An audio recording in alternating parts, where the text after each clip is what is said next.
بسم اللہ الرحمن الرحیم۔ ملت ٹائمز کے محترم ناظرین اور جو بھی حضرات و خواتین اس پروگرام کو دیکھ رہے یا بعد میں دیکھیں گے، سب کی خدمت میں السلام علیکم ورحمۃ اللہ وبرکاتہ۔ میں محمد برہان الدین قاسمی، جو Markaz ul Maarif education and research centre Mumbai کے ڈائریکٹر اور ایسٹرن کرسچین میگزین کے ایڈیٹر ہوں، اور مرکز المعارف میں دعویٰ اسٹڈیز یعنی تقابل ادیان و مذاہب کا سبق پڑھاتا ہوں۔ آج کے اس پروگرام میں ملت ٹائمز کی طرف سے ہمارے پاس کچھ سوالات آئے ہیں۔ ان میں سے پہلا سوال یہ ہے کہ آن لائن تدریس شروع کرنے کا فیصلہ کیوں کیا، اور کیا مستقبل میں آن لائن کلاسز مستقل جاری رکھا جا سکتا ہے؟ تو اس کے جواب میں سب سے پہلے تو یہ عرض ہے کہ مرکز المعارف ایجوکیشن ریسرچ سینٹر بذات خود ایک تجربہ تھا، جس کو حضرت مولانا بدر الدین اجمل القاسمی دامت برکاتہم اور ان کے رفقا اور اجمل خاندان نے 1994 میں دلی میں کیا تھا، جو الحمدللہ کامیاب رہا۔ ہندوستان بھر کے علماء اور اکابر نے اس کو پسند فرمایا، اور اس کے بعد مختلف اداروں نے مرکز المعارف کے برانچز اپنے وہاں شروع کیے، یا دوسرے اداروں نے اس طرح کے پروگرام اپنے طور پر شروع فرمایا۔ اب کرونا وائرس وبا کی وجہ سے رمضان سے پہلے ہی ہمارے چونکہ سال کے تعلیمی ایام محدود ہوتے ہیں اور ہم 24 گھنٹہ پڑھانے کے ماحول بنائے رکھتے ہیں، تو ایک مہینہ رمضان سے پہلے ہی نقصان ہو چکا تھا۔ رمضان میں اور رمضان کے بعد اساتذہ اور ذمہ داران نے یہ سوچا کہ ہمیں اس کا کچھ نہ کچھ حل تلاش کرنی چاہیے، اور بچوں کے تعلیمی نقصان کو کم سے کم ہو اس کے لیے فکر کرنی چاہیے۔ تو شوال میں 10 شوال سے ہمارا تعلیمی سال کا آغاز ہوتا ہے، 15 شوال سے ہمارے تعلیمی سال کا آغاز ہوتا ہے۔ 10 شوال میں ہی ہم لوگوں نے میٹنگ کیا اور یہ طے کیا کہ ہم کم سے کم something is better than nothing کے فارمولے پر، کہ کچھ نہ ہونے سے کچھ ہونا بہتر ہے، ہم آن لائن کلاسز شروع کر دیتے ہیں۔ اور ساتھ ساتھ ہمارے گروپ کے جو دوسرے ادارے ہیں جو ممکن ہے کہ آن لائن کلاسز شروع نہ کر پائے، ان کو بھی یہ اجازت ہوگی کہ وہ اپنے طلباء کو اس کلاسز میں شریک کروائے۔ چنانچہ اعلان کیا گیا، ماشاءاللہ بہت بہتر ریسپانس بھی آیا تمام اداروں کی طرف سے، اور مرکز المعارف بشمول دوسرے 3 اداروں کے طلباء آج کلاسز میں شرکت کر رہے ہیں۔ دوسرے 2 اداروں نے جو حیدرآباد میں ہیں اور انکلیشور گجرات میں ہیں، ذاتی طور پر آن لائن کلاسز ماشاءاللہ شروع کر دیا ہے۔ تو تعلیمی نقصان کو کم سے کم ہو اس فارمولے کے اوپر عمل کرتے ہوئے ہم لوگوں نے یہ کلاسز شروع کر دیا ہے۔ مستقبل میں کیا ہوگا؟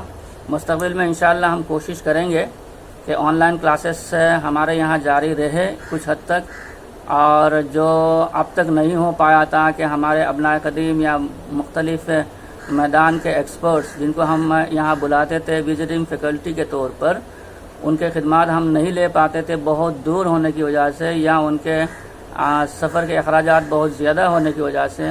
اب یہ سہولت ہوگی کہ ہم ان حضرات کی خدمات بھی وقتاً فوقتاً حاصل کریں گے۔ اس کے ساتھ ساتھ ہمارے گروپ کے بہت سارے ادارے، کوئی ویسٹ بنگال میں ہے، کوئی آسام میں ہے، کوئی تلنگانہ میں ہے، کوئی کرناٹکا میں ہے، یو پی میں ہے، دلی میں ہے، تو ان اداروں کے بچوں کے بھی خواہش ہوتی تھی کہ وہ مرکز المعارف میں ہم لوگوں سے باقاعدہ پڑھ سکے، باضابطہ ہمارے کلاسز میں وہ شرکت کر سکے۔ تو ہم ان آن لائن کلاسز کے ذریعے سے ان بچوں کے بھی ماشاءاللہ کوشش کریں گے کہ ہمارے کچھ اساتذہ ان اداروں کے لیے بھی یہاں بیٹھے ہوئے اسباق پڑھا سکے۔ تو یہ انشاءاللہ جاری رہے گا۔ آپ کا دوسرا سوال ہے کہ آن لائن تدریس سے طلباء کی دلچسپی کس حد تک ہے؟ طلباء کی دلچسپی ماشاءاللہ بہت اچھا ہے اور بہت بہتر ہے۔ اس میں بس طلباء کو میں مبارکباد دیتا ہوں اور ان کے دلچسپی پہ قربان جاتا ہوں۔ ایک واقعہ میں سناتا ہوں دلچسپی کے، کہ ابھی 4 دن پہلے میں کلاس میں تاکید کر رہا تھا تمام بچوں کو کہ چونکہ آن لائن کلاسز میں اساتذہ تیاری کر کے آتے ہیں اور ہمارے پاس وقت بھی محدود ہوتا ہے، اس لیے آپ حضرات ٹائم پہ کلاس میں شریک رہے۔ تو ایک طالب علم نے کہا کہ سر میں کوشش کرنے کے باوجود کبھی کبھی فرسٹ پیریڈ میں تھوڑا سا لیٹ ہو جاتا ہوں، یا کبھی کبھی شریک ہی نہیں ہو پاتا ہوں، اس لیے میں معذرت خواہ ہوں۔ تو میں نے پوچھا ایسا کیوں؟ تو اس بچے نے کہا کہ سر میں ارریہ بہار کا رہنے والا ہوں اور کیا نام ہے اشرف العلوم ایجوکیشن ریسرچ سینٹر شالوک پڑا ہاوڑہ بہار کا طالب علم ہوں۔ میرا گھر شہر سے تقریباً 12-13 کلومیٹر دور ہے، وہاں نیٹ ورک اویلیبل نہیں ہوتا ہے، جس کی وجہ سے میں ہر روز 7 بجے صبح گھر سے شہر آتا ہوں اور پھر کلاس ختم کر کے 3 بجے کے بعد 3:30 بجے گھر واپس جاتا ہوں۔ یہاں ایک دکان میں بیٹھا رہتا ہوں اور پھر موبائل سے کلاس میں شرکت کرتا ہوں۔ مجھے سن کر بڑا تعجب ہوا کہ اتنے دور آپ روزانہ سفر کرتے ہیں اور اتنے گھنٹے آپ یہاں بیٹھے رہتے ہیں۔